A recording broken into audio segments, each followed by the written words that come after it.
भाभी जरा मेरा टिफिन दे दो, कॉलेज के लिए लेट हो रही हूँ। ये ले बेटी तेरा टिफिन। तभी रमन भी वहां आ जाता है।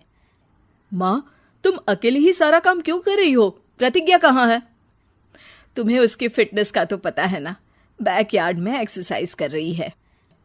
फिटनेस और एक्सरसाइज वगैरह ठीक है, लेकिन उसे घर के काम में तुम्हारी मदद भी तो करनी चाहिए। अरे ठीक है, सीख जाएगी। जब तक मैं हूं तुम्हें किस बात की फिक्र? हाँ? प्रतिज्ञा अपने कमरे में जाकर सो जाती है। सुबह से शाम हो जाती है। रमन और रेखा भी घर वापस आ जाते हैं, पर प्रतिज्ञा अभी तक कमरे से बाहर नहीं निकलती। जिस पर एक बार फिर अपनी माँ को अकेले काम करते हुए देखकर रमन उनसे कहता है, माँ, तुम हर समय अकेले काम में लगी रहती हो। आखिर प्रतिज्ञा पूरा दिन करती क्या है? बेटा, वो थक कर आराम कर रही है, आ जाएगी। तुम हाथ मुंह धोकर डिनर करने आ जाओ। रमन बिना कुछ बोले वहां से चला जाता है। थोड़ी देर बाद वो सब डिनर करने बैठते हैं। तभी प्रतिज्ञा भी वहां आ जाती है और डिनर में बने खाने को देखकर बोलती है, मम्मी ये क्या, सब कुछ तला भुना बनाया है। ऐसा खाना आप सब और मेरी हेल्थ के लिए कितना खराब है। प्रतिज्ञा, तुम खुद कभी माँ की मदद करती नहीं और ऊपर से खाने में नुक्स निकाल रही हो। अरे बहू, हम सबकी हेल्थ के बारे में ही तो सोच रही है।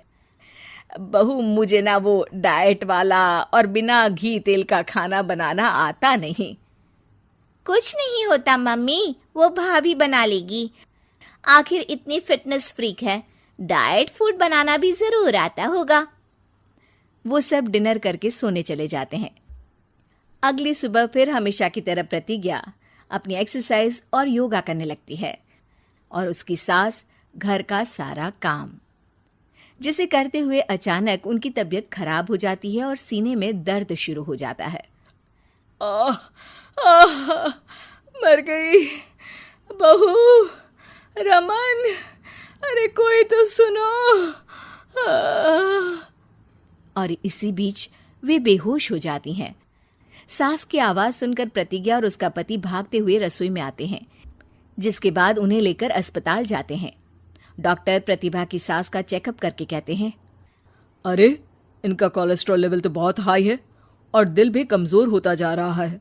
इनका लाइफस्टाइल और खाने पीने की आदत बदलनी होगी। सिर्फ light and non oily food ही खाना है और कुछ समय तक पूरा रेस्ट, साथ में कुछ एक्सरसाइज या योगा करे तो अच्छा रहेगा। पूरी जांच के बाद डॉक्टर उन्हें घर भेज देते हैं। अब घर का सारा काम प्रतिज्ञा को करना पड़ता है, जिससे वो अपनी सास के साथ पूरे घर को डाइट फूड खिलाना शुरू कर देती है। प्रतिज्ञा, ये क्या बेस्वाद और फीका खाना है, मैं ये सब नहीं खाने वाला। हाँ भाभी, बीमार तो मम्मी है, फिर हम ऐसा खाना क्यों खाएं? प्रतिज्ञा किसी की बात पर कोई ध्यान दिए बिना सास को बढ़िया एक्सरसाइज कराने के साथ कुछ ना कुछ गड़बड़ करते हुए घर का काम करती रहती है। एक शाम रमन प्रतिज्ञा से चाय मांगता है।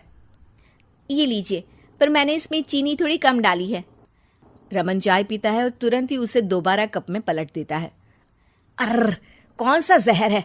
अरे जहां खाने में नमक डालना होता है वहां डालती नहीं और इसमें नमक ही नमक भर दिया। उई माँ, सॉरी, मैं दूसरी चाय बना देती हूँ। अरे रहने दो, तुमसे फिटनेस का ध्यान रखने के अलावा और कुछ नहीं हो सकता। इसके बाद प्रतिज्ञा कपड़े धोने जाती है, जिसमें वो रंगीन और सफेद सब कपड़े एक जगह मिक्स कर देती है, जिससे एक कपड़े का रंग दूसरे पर चढ़ जाता है और उसी वजह से रेखा की नई ड्रेस खराब हो जाती है। भाभी, ये आपने क्या किया? मेरी नई ड्रेस थी, सारी खराब कर दी। सॉरी रेखा, मुझे पता नहीं था और मैंने सारे कपड़े एक साथ ही वॉशिंग मशीन में डाल दिए। जहां एक तरफ प्रतिज्ञा घर के हर काम में रोज कोई ना कोई ब्लंडर करती, वहीं सास को एक्सरसाइज कराने और हेल्दी फूड खिलाने में कोई कमी नहीं छोड़ती, जिस वजह से जल्द ही उसकी सास पहले से भी अच्छी हो जाती है। हेल्दी फूड तो ठीक है, पर बहू आज हम खीर बनाएंगे। मम्मी, मुझसे खाना तो ठीक तरह बनता नहीं, खीर कैसे बनाऊंगी? और अगर अच्छी नहीं बनी तो रमन गुस्सा हो जाएंगे। अरे कोई गुस्सा नहीं होगा और देखना, खीर भी बहुत स्वादिष्ट बनेगी। प्रतिज्ञा की सास उसके साथ रसोई में जाकर उसकी मदद करते हुए खीर बनाना सिखाती है, जिसे खाकर रमन तारीफ करते हुए कहता है, वाह क्या टेस्टी खीर बनी है, मजा आ गया आज तो। आज ये खीर प्रतिज्ञा ने बनाई है। क्या बात, आखिर तुम खाना बनाना सीख ही गई? पूरा तो नहीं सीखा, पर सीख रही हूँ। और इसमें मैं अपनी बहू की बिल्कुल वैसे ही मदद करूंगी जैसे इसने एक्सरसाइज करने में मेरी मदद की। अब प्रतिज्ञा घर के काम में सास की मदद करने लगती है और उसकी सास एक्सरसाइज में प्रतिज्ञा को कंपनी देने लगती है, जिस पर दोनों सास बहू की जोड़ी को देखकर रेखा और रमन भी इंस्पायर हो जाते हैं। आज के बाद हम भी आपके साथ एक्सरसाइज करेंगे। अब पूरा परिवार एक साथ एक्सरसाइज करके डाइट फूड खाने लगता है।